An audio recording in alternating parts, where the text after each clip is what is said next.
चाहे मर जाना, लेकिन सर्वपितृ अमावस्या के दिन घर की ये 4 चीजें भूल से भी किसी को मत देना। तुरंत भयंकर संकट आता है। दोस्तों, सर्वपितृ अमावस्या 14 अक्टूबर शनिवार को है। इस दिन को साल की सबसे बड़ी अमावस्या कहा जाता है, क्योंकि इस दिन आपके सभी पितृगण पृथ्वी लोक पर आपके आसपास होते हैं। साथ ही 16 श्राद्ध का ये अंतिम श्राद्ध भी होता है। अतः ये दिन आपके पितरों की विदाई का दिन होता है। आप अपने पितरों को क्या देकर विदा कर रहे हैं, ये आपके दान, धर्म और व्यवहार पर निर्भर करता है। लेकिन इस दिन कुछ चीजों का दान भूल कर भी नहीं करना चाहिए, क्योंकि ऐसा करने से आपके सभी पितृ आपसे नाराज हो जाते हैं और आपके ऊपर कोई भयंकर संकट भी आ सकता है। आप बहुत बड़ी मुसीबत में भी फंस सकते हैं। अतः पूरी जानकारी के लिए वीडियो को अंत तक ध्यान से अवश्य देखें।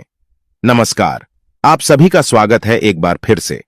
दोस्तों, पितृपक्ष का पवित्र महीना चल रहा है और हर व्यक्ति एक ही काम में लगा हुआ है कि वह अपने प्रयासों से अपने पूर्वजों को पितृपक्ष के दौरान प्रसन्न कर सकें। लेकिन दोस्तों, अनजाने में हम बहुत बार कुछ ऐसे कार्य भी कर जाते हैं जिनसे हमारे पितृ हमसे रुष्ट हो जाते हैं और हमारा जीवन कष्ट और कठिनाइयों से भर जाता है। अचानक से ही घर पर विपत्तियां आनी शुरू हो जाती हैं। अर्जित किया हुआ सारा धन धीरे धीरे व्यर्थ ही नष्ट हो जाता है। घर में लड़ाई झगड़े एवं क्लेश की स्थिति उत्पन्न हो जाती है। परिवार के सदस्यों में अकारण ही वाद विवाद होने लगता है। इन सभी का जो कारण है वो है पितृदोष।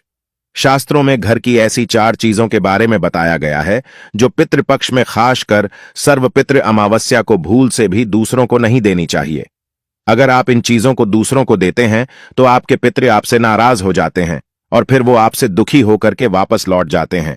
तो चलिए जान लेते हैं कि वे कौन सी चीजें हैं जो सर्वपितृ अमावस्या के दिन किसी को भूल से भी नहीं देनी चाहिए। नंबर 1 पर है पितरों द्वारा भेंट में दी गई चीजें। दोस्तों, क्या आपको पता है कि स्वर्ण और रत्न आदि से भी कीमती होती हैं आपके पितरों द्वारा भेंट में दी गई वस्तुएं। यदि आपके पूर्वजों ने आपको सिक्के, बर्तन, गहने आदि वस्तुएं आपको उपहार में दी हैं, तो ये वस्तुएं आपके लिए बहुत ही शुभ होती हैं। अगर आपके पूर्वजों ने आपको कोई टूटी फूटी चीज भी दी है तो भी उसे आशीर्वाद समझ करके अपने पास रखना चाहिए। इन चीजों का कभी भी दान नहीं करना चाहिए और ना ही इन चीजों को दूसरों को इस्तेमाल करने के लिए दें।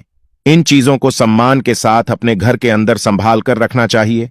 इन चीजों को भूल से भी कभी फेंकना नहीं चाहिए और ना ही इनको नष्ट करना चाहिए। जब भी पितृपक्ष में आपके पूर्वज अदृश्य रूप में आपके घर के अंदर पधारते हैं तो वे अपने द्वारा दी गई वस्तुओं को देख करके बहुत प्रसन्न होते हैं। इन चीजों से आपके पूर्वजों की ऊर्जा जुड़ी होती है और जब भी आप किसी संकट में फंसते हैं तो ये ऊर्जा अदृश्य रूप में आपकी रक्षा भी करती है। इसी कारण से प्राचीन काल के लोग अपने पुरुषों द्वारा दी गई माला या किसी गहने को हमेशा धारण करके रखते थे ताकि कोई भी बुरी शक्ति उनको नुकसान ना पहुंचा सके। इन चीजों को दूसरों को देने से आप बहुत बड़ी मुसीबत में फंस सकते हैं। दूसरी बात, पितृपक्ष के महीने में हम पितरों के लिए श्राद्ध, दर्पण, दान, धर्म आदि कार्य करते हैं। इनमें खास तौर पर सफेद वस्तुओं का प्रयोग किया जाता है, जैसे सफेद वस्त्र, सफेद चावल, सफेद फूल आदि। पितृपक्ष में इन चीजों का दान करना अत्यंत शुभ माना जाता है। लेकिन ध्यान रहे, पितृपक्ष में रात्रि के समय यानी कि सूर्यास्त के बाद इन वस्तुओं का दान नहीं करना चाहिए, क्योंकि ऐसा करने पर आपके घर में नकारात्मक शक्तियां प्रवेश कर सकती हैं।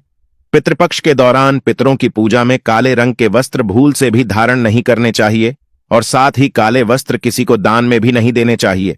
तीसरी बात, पितृपक्ष के दौरान किसी भी मनुष्य को अपने पूर्वजों द्वारा अर्जित धन संपत्ति, जमीन जायदाद आदि को भूल से भी बेचना नहीं चाहिए।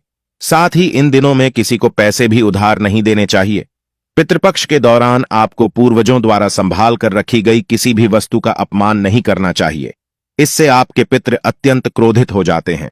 जो व्यक्ति पितृपक्ष के दौरान पूर्वजों की जमीन को बेच देता है उसका पूरा कुल नष्ट हो जाता है। जो पितृपक्ष में पितरों द्वारा अर्जित धन संपत्ति का नाश करता है तो उसको पितरों का श्राप लगता है। ऐसे मनुष्य की अवश्य ही दुर्गति होती है। चौथी बात, दोस्तों, पितृपक्ष में दान धर्म का बहुत अधिक महत्व बताया गया है।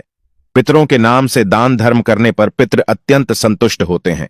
लेकिन पितरों के नाम से दान धर्म करते समय ये एक बात अवश्य ही ध्यान में रखें कि आप भूल से भी पुराने फटे हुए वस्त्र, बांसी भोजन आदि का दान न करें। पितरों के नाम से दान करते समय शुद्ध और सात्विक वस्तुओं का दान करें।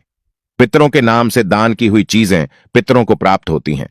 अगर आप पितरों के नाम से बासी भोजन किसी को दान करोगे तो आपके पितृ अत्यंत दुखी हो जाते हैं। इसलिए ऐसा भूल से भी नहीं करना चाहिए। ऐसा करने पर पितृ आपको श्राप दे सकते हैं। तो दोस्तों, आप भी ध्यान रखें कि पितृपक्ष के दौरान इन चीजों को कभी भी किसी दूसरे को उपयोग के लिए ना दें। अतः मैं आशा करता हूं कि आज की ये जानकारी भी आपको अच्छी लगी होगी। अगर अच्छी लगी है तो कमेंट बॉक्स में जय पितृदेव अवश्य लिखें। धन्यवाद।